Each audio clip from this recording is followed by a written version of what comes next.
In today's video, I'm going to teach you how to export a single layer in Affinity Photo 2.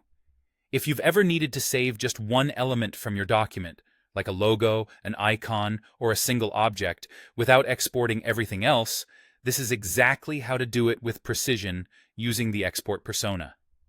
Start by selecting the layer you want to export in the Layers panel. This can be a pixel layer, a text layer, or a grouped object, anything that appears as its own entry in the panel. Make sure you've selected the correct layer so the export focuses on the right content.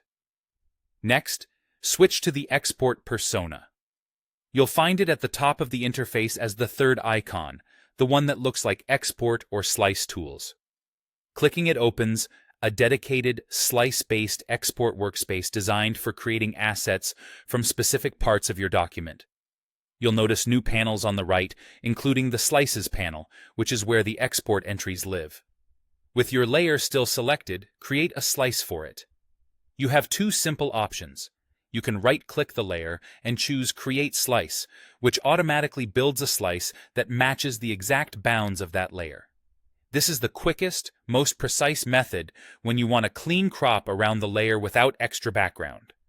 Or, if you want to control the area manually, for example, to include some padding, use the Slice tool and draw a slice around the object on the canvas.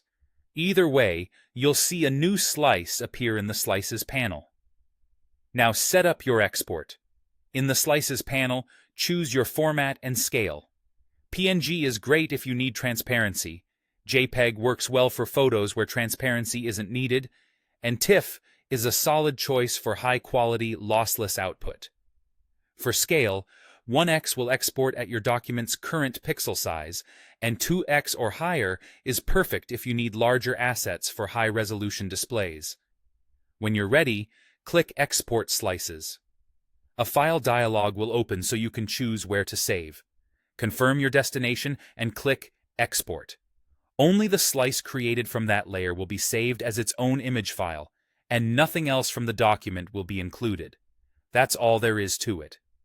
Using the export persona with slices is the best way to export a single layer in Affinity Photo 2 quickly and accurately, while keeping full control over format, size, and output quality.